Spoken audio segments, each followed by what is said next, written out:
आज हम इस वीडियो में कक्षा 6 के बच्चे हल करेंगे सामाजिक विषय का पेपर, अर्धवार्षिक परीक्षा सामाजिक कक्षा 6 पेपर कोड ए। देख रहे हैं, जो कई बच्चे बहुत दिन से मांग रहे थे, 2.5 घंटे। और यह सेट 1 होगा, मतलब पहला पेपर। अभी आपको एक पेपर मिल रहा है सामाजिक विषय का, लेकिन जल्द से जल्द दूसरा कई सेट पेपर आपको मिलेंगे। सिर्फ आपको वीडियो को पूरा देखना है, स्किप नहीं करना है। ज़्यादा से ज़्यादा वीडियो को लाइक सब्सक्राइब करवाना है। आपके इष्ट मित्र सगे संबंधी पूरे भारत में जहाँ कहीं हो, ज़्यादा से ज़्यादा वीडियो को शेयर करिए ताकि अन्य बच्चे भी इसका लाभ उठा सकें। प्लेलिस्ट में 6 से 12 तक के बच्चों के लिए कई सेट पेपर संपूर्ण हल डाले गए हैं। तब तक आप उनको हल करते रहिए, जिससे आपकी पूरी किताब तैयार हो जाएगी।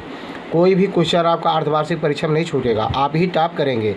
आपके से ज़्यादा चर्चा होगा कि आपने अच्छा अंक कैसे प्राप्त किया। तो बस प्लेलिस्ट में पड़े हुए सभी पेपर को हल करिए। पढ़ाई का वीडियो जो डाला गया है उनको भी पढ़ते रहिए, देखते रहिए। जो पेपर डाले जा रहे हैं उनको भी देखते रहिए। मतलब हमारे चैनल में आप कम से कम 10 से 15 मिनट का समय दीजिए। पढ़ाई का वीडियो और फुल वीडियो देखते हैं, कमेंट करते हैं, तो आपके कमेंट पे ज़्यादा ध्यान दिया जाता है। जितना पेपर हमारे पास है सब डाला जा रहा है। अभी 10 अक्टूबर के बाद और पेपर मिलेंगे। अभी जो सरकार का आदेश है, 15 अक्टूबर के बाद ही अर्धवार्षिक पेपर का विद्यालयों को निर्देशित किया गया है कि 15 अक्टूबर के बाद ही अर्धवार्षिक परीक्षा कराएं। तब तक विषय अपना कोर्स पूरा करें अर्धवार्षिक का। तो हड़बड़ाएं नहीं, सभी पेपर मिलेगा, कई सेट में मिलेगा। बस आपको ज़्यादा से ज़्यादा शेयर करना है, अन्य बच्चे भी लाभ उठाएं।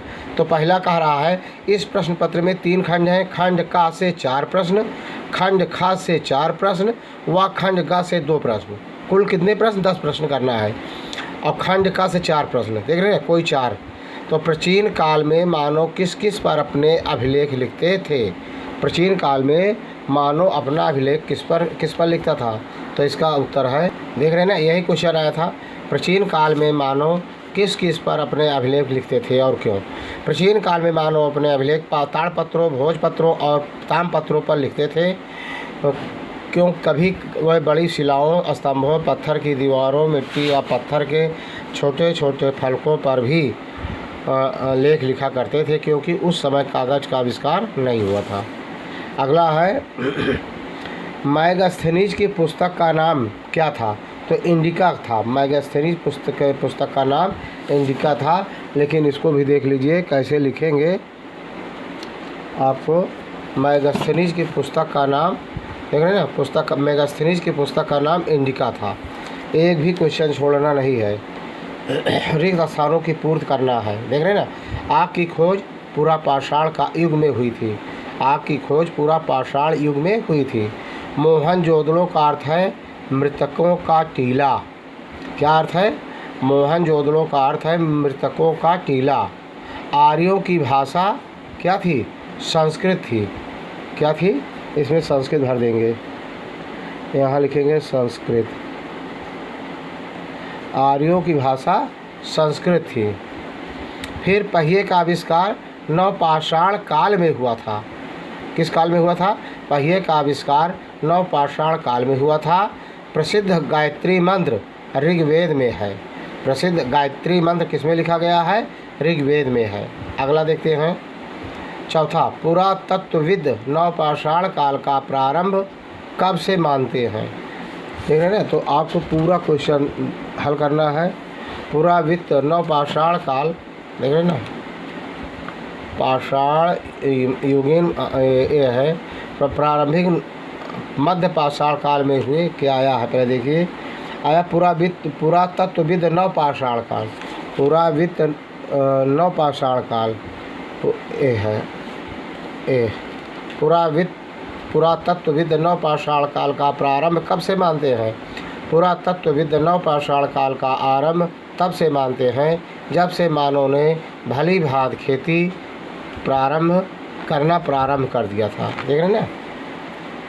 अगला आया है, एक भी क्वेश्चन नहीं छोड़ना है आपको। कागज़ का आविष्कार सर्वप्रथम कहाँ हुआ था? तो कागज़ का आविष्कार सर्वप्रथम चीन देश में हुआ था। कहाँ हुआ था? चीन देश में हुआ था। सही पर सही व गलत पर गलत का चिन्ह लगाइए। क्या कह रहा है? ब्रह्मचर्य आश्रम में बालक शिक्षा ग्रहण करता है सत्य। लोहे की खोज उत्तर वैदिक काल में हुई थी सत्य। अथर्ववेद सबसे प्राचीन वेद है गलत, ये गलत है, देख रहे ना। उसके बाद है कृपया पन्ना उलटिए, देख रहे ना, वीडियो को पूरा देखना, स्किप नहीं करना है।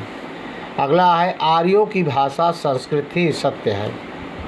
फिर है सिकंदर ने राजा पुरु के साथ कैसा व्यवहार किया था।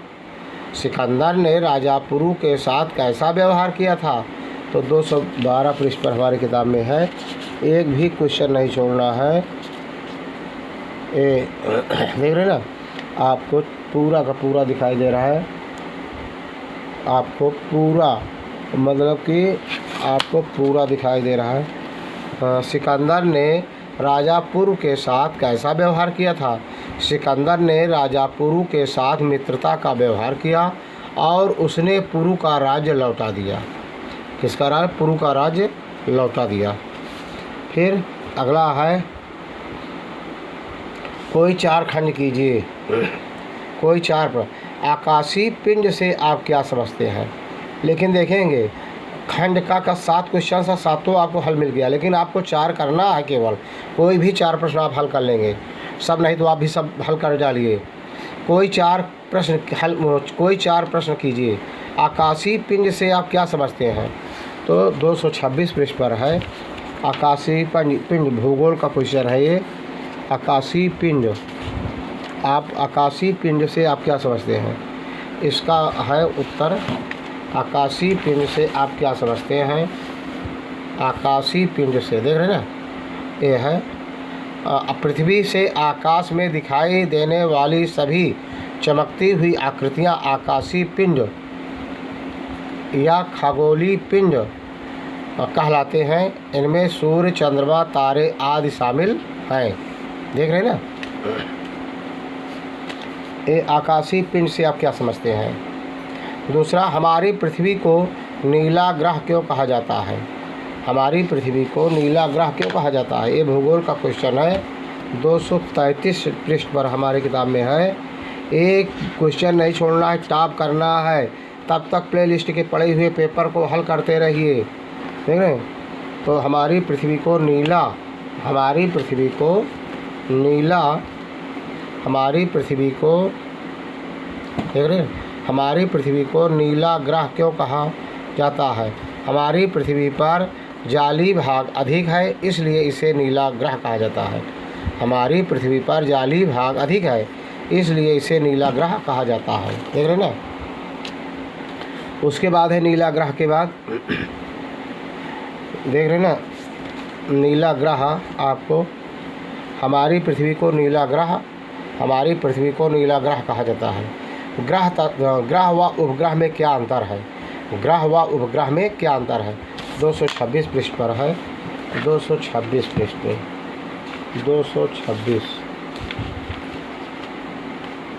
226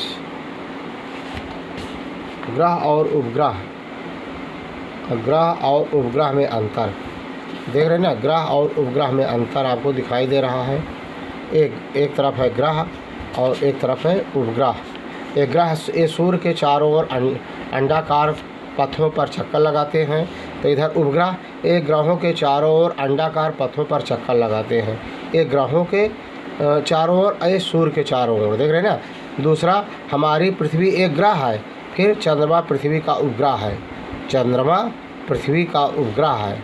तीसरा, सौरमंडल में इनकी कुल संख्या 8 है, तो उपग्रह में सौरमंडल में इनकी कुल संख्या 64 है। देख रहे हैं ना, पूरा का पूरा विकल्प आपका सही है।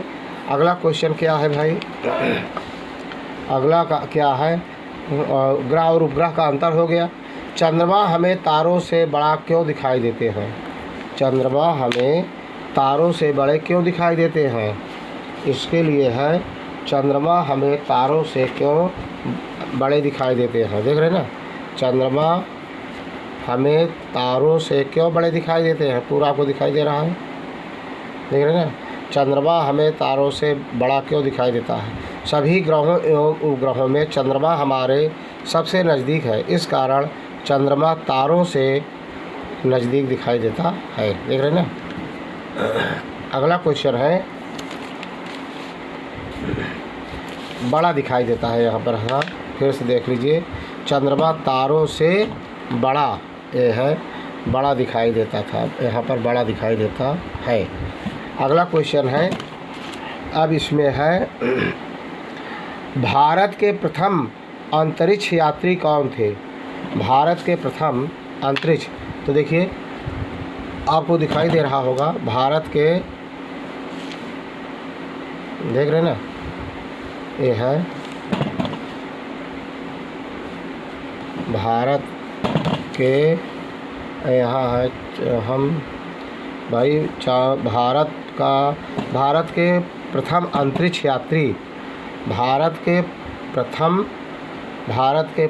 अंतरिक्ष यात्री ये है, भारत के प्रथम अंतरिक्ष यात्री, भारतीय वायुसेना के पूर्व पायलट राकेश शर्मा अंतरिक्ष में यात्रा करने वाले प्रथम भारतीय थे। देख रहे हैं ना, यही है। अगला है भारत के प्रथम अंतरिक्ष यात्री कौन थे? ग्लोब किसे कहते हैं? ग्लोब किसे कहते हैं? 228 पृष्ठ पर है। ग्लोब ग्लोब किसे कहते हैं? ग्लोब किसे कहते हैं? एक ग्लोब किसे कहते हैं? ग्लोब पृथ्वी का लघु रूप में एक वास्तविक प्रतिरूप मॉडल है। ग्लोब स्थिर नहीं एक मॉडल है। ग्लोब स्थिर नहीं होते हैं, इनको कुम्हार की चाक या लट्टू के समान घुमाया जा सकता है। हमारी पृथ्वी भी इसी प्रकार अपने अक्ष धुरी पर घूमती है। ग्लोब पर महाद्वीपों, महासागरों और देशों को उनके सही आकार के अनुसार दिखाया जाता है। एक ग्लोब हो गया। अब कौन सा क्वेश्चन बचा भाई? अगला है मानचित्र। मानचित्र क्या है? मानचित्र के 2 प्रयोग लिखिए। ये भी आप क्वेश्चन छोड़ना नहीं है, आपको ये भी लिख लेना है। मानचित्र देख रहे हैं ना, मानचित्र क्या है? मानचित्र के 2 उपयोग देख रहे हैं ना। सबसे ऊपर पहला क्वेश्चन, मानचित्र क्या है? मानचित्र के 2 प्रयोग लिखिए। किसी भी स्थान का मानक चित्र ही मानचित्र कहलाता है। मानचित्र के प्रयोग, गांव, कस्बा, जिला, राज्य एवं देश को मानचित्र द्वारा दर्शाया जाता है। हम विश्व का अथवा इसके किसी एक भाग का मानचित्र तैयार कर सकते हैं और उसमें जो चाहे दर्शा सकते हैं। अगला है देख रहे हैं ना आप। कोई 2 प्रश्न कीजिए। उत्तर प्रदेश व तमिलनाडु के पारस्परिक नृत्यों के नाम। आपको उत्तर प्रदेश और तमिलनाडु के पारस्परिक नृत्यों के नाम आपको नाच लिखना है। उत्तर प्रदेश एवं तमिलनाडु के पारंपरिक नृत्यों के नाम। उत्तर प्रदेश का पारंपरिक नृत्य है कथक एवं तमिलनाडु का भरतनाट्यम है। देख रहे हैं ना, ये पारंपरिक नृत्य है। अगला क्वेश्चन क्या पूछ रहा है? सही मिलान कीजिए। बढ़ई, शिक्षक, राजगीर, डॉक्टर, कुम्हार। इधर व्यवसायी व्यक्ति का नाम लिखा गया है जो पेशा करते हैं, और इधर पेशा से जोड़ना है कौन सा पेशा है। जैसे बढ़ई क्या करता है? लकड़ी का सामान बनाता है, यहाँ जोड़ दीजिए बढ़ई लकड़ी का सामान से संबंध है। शिक्षक का संबंध शिक्षण कार्य से है। राजगीर का संबंध घर बनाने से है। डॉक्टर का संबंध इलाज करना है। कुम्हार का संबंध मिट्टी के बर्तन बनाना है। फिर ग्राम पंचायत के सदस्यों को चुने जाने के लिए कम से कम कितनी आयु होनी चाहिए? ग्राम पंचायत के सदस्य को चुनने के लिए, ग्राम पंचायत के सदस्य जिसको आप चुनने जा रहे हैं उसकी उम्र कम से कम 18 वर्ष होनी चाहिए। ग्राम पंचायत का सदस्य बनने के लिए कम से कम 18 वर्ष की आयु पूरी होना चाहिए। पूरा वीडियो आपको दिखाई दे रहा है। वीडियो आपको अच्छा लगा हो तो लाइक, सब्सक्राइब, शेयर खूब करना। जय हिंद, जय भारत।